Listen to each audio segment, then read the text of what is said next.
welcome. Thank you for agreeing to be interviewed. We have two wonderful shluchos here, so we'll start with you. What brought you to Machon Chana those years ago when you first came? Hi, my name is Rivka Greenberg. I'm originally from Ukraine, and then my family moved to Germany. And so I was very connected with my shluchim there. I was slowly growing in Yiddishkeit, and then I was in England, in Oxford, and I was very involved in my Chabad house there.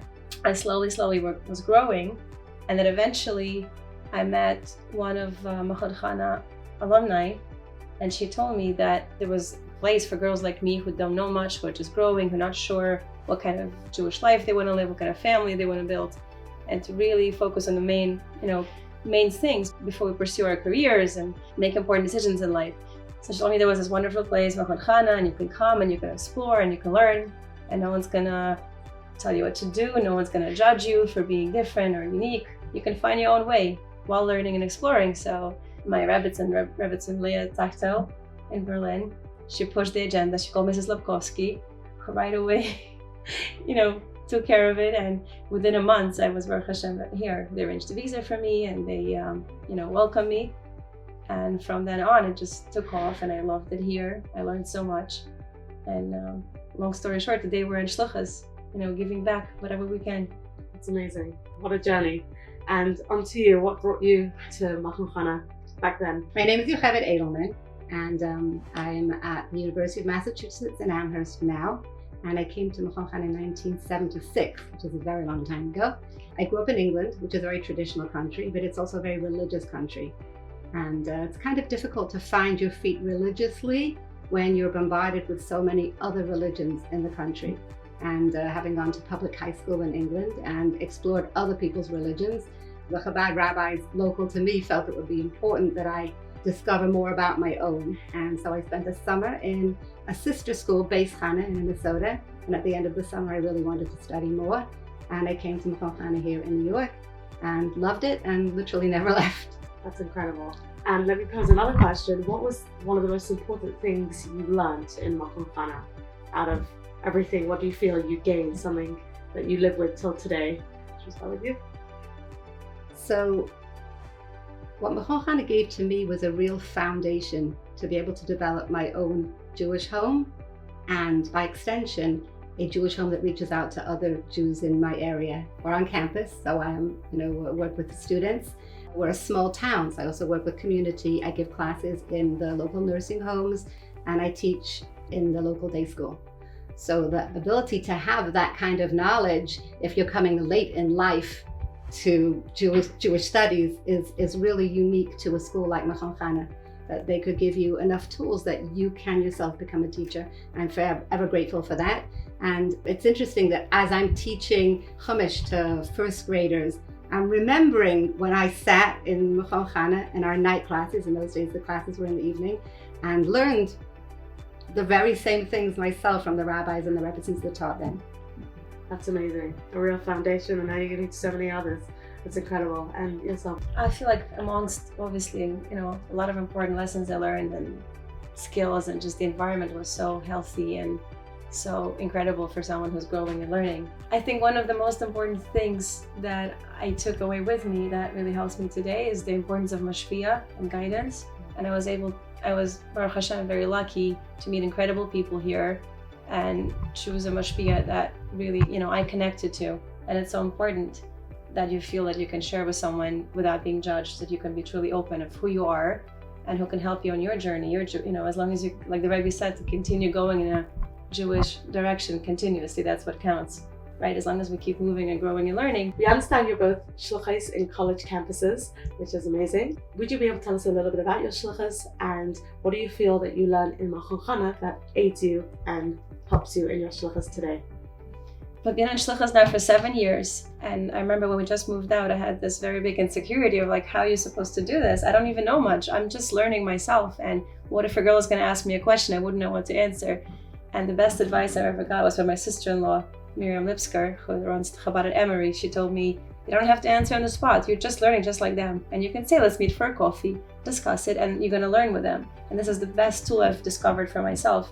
And over these years, I feel like we met a tremendous amount of students, each struggling with different things. Someone's struggling with, making it a priority to date someone Jewish. Another person is struggling with davening. Another person is coming from a religious or more observant home, and they're having trouble connecting to Yiddishkeit. So what I learned is that we can't always convince someone or always answer and give the right answers. But what I do feel is important is when we learn with students. So when I make the space and the time to learn with them and to commit to that, what happens is we turn on lights. Instead of fighting darkness and dealing with struggles and going into that direction, we focus on the positive side. We strengthen our neshama, we strengthen the learning. And what Chabad stands for, right, what the Rebbe taught, right? We learn with our minds and then eventually it affects our hearts and we can make the right decisions. So I do feel very fortunate again to have a mashpia, a guide who's helping me in this.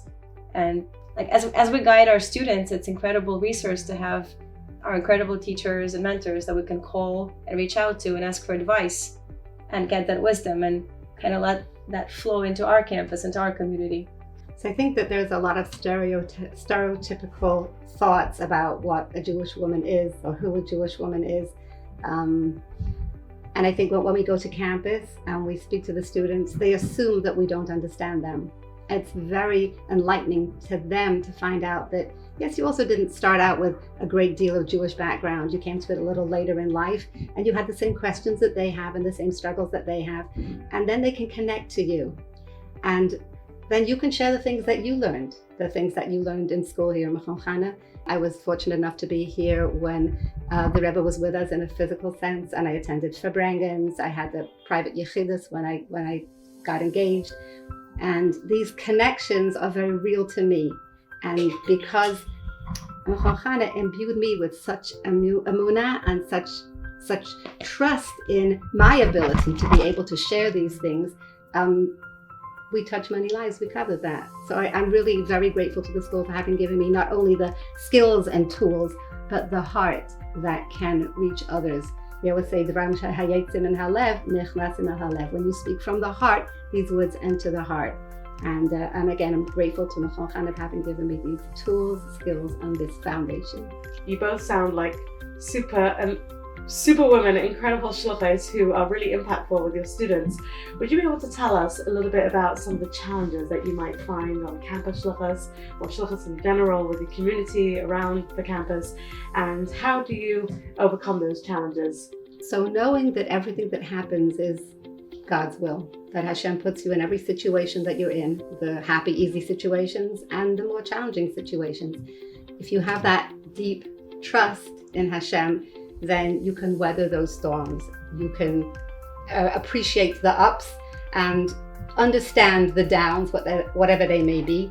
And I think that's again a huge part of what Machon Chana imbued in us. The staff, when I came to Machon Chana, the staff in the dormitory, in the school itself, such deep Hasidim with like real connection to the Rebbe, to Hashem, to the Torah. You feel that reality so much in your life that, yes, when challenges come, whatever they may be, you feel that rock solid belief because of what you were given in school.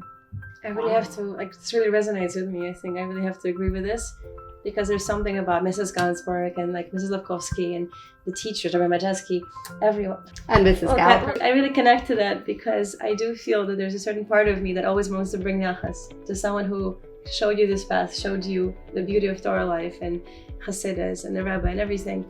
I do feel that a lot of times when we do encounter challenges, it gives me a lot of koyach, a lot of strength to know that, my teacher will be proud of me, the Rebbe will be proud of me. And that's truly a gift, and obviously betachen. And it just, the way the Rebbe said, tracht good for sein good. It's easier said than done, and we're probably never going to master it perfectly to be always in that level of always thinking good. But the truth is that as long as we work at it every day a little bit, it will bring about tangible blessings. And I feel that these two things definitely are a big source of strength and support for us, no matter where we are. Before we finish, do you want to give the current students of Machon Chana a little takeaway, what they could take advantage of at this time in their lives, or something that they could be inspired by people who have been through that? As tempting as it is, I would say, I did it myself. Don't do it. Don't miss classes. Because now I wish I had every second, every extra second here, every extra lesson, every extra, time with the teachers and the mentors. It's so precious. And when you are in shluchas, or you don't have to be officially in shluchas to be a shlucha, right? Wherever you are, I do feel that being here is such a precious time you take for yourself to learn and to build that foundation. So when you have your own family, you're gonna treasure that. So it's really not worth missing, class. Based on my own experience. Okay, thank you. And what would your takeaway? I think a similar message, that when you're here, this is the time to just chaperein, they say in Yiddish, to just absorb as much as you can from all the wonderful people that are around you, the teachers, the mashpiyim, the whole atmosphere. And almost like when you're going shopping and it's late in the supermarket and you just push that cart down the aisle and you just put everything in. When you get home, you'll unpack it. But this is the time to just take all those jewels and put them into your life. So just like for any child, usually our family, our hometown, right, is something we're proud of, or our community. So when you're about tshuva, you're just discovering this way of life, and your family not necessarily supports it or understands it in the beginning. So to have this community and environment and to belong to something is so important. So when you grow your family and you tell your children about your journey, you can proudly say, I was a part of Machon Chana. This is my school, this is my community. It's something that gives me this foundation. Sense of home. Yeah. That's beautiful. And how do you feel that, having been in Machon Chana, how does it impact your family? So Machon Chana was and still is an extended family. So we really feel part of something much bigger. We've sent students here to be part of the Machon Chana family. And for my children, some of them are on shlichus, some of them are not. But each of them is grateful, because were it not for the education that I received, where would my family be? So when you plant one seed and a little tree grows, and then it grows a little bigger and a little bigger, and it produces its own fruit. And within each of those fruits are seeds to produce more fruits. So Machon Chana has begun this tremendous ripple effect of educating women, who then go out and influence their families and the global family in such infinitely beautiful ways. So I'm grateful, and they're also grateful. Wow. It's famously known that the Rebbe called the students at Machon Chana his daughters, which was a sign of closeness. Do you feel a certain unique connection in your hiskashrus and in your sense of being shluchim, that you have this very unique connection of closeness with the Rebbe, and how the Rebbe was makar of his students at Machon Chana? I think it's so beautiful that the Rebbe not only named Machon Chana for his mother, but that he treated us like his daughters. And we were coming to a community where our family was not. We were leaving our family.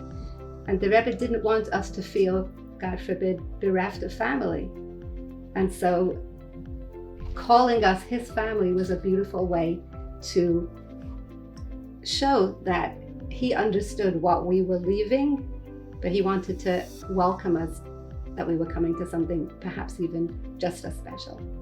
Beautiful, beautiful. We just want to thank you so much for your time, and want to wish you tremendous hatzlacha in your shlichusin, and may you have tremendous nachas from your family, and continue being such a light unto the nations. And thank you for taking the time to inspire us all.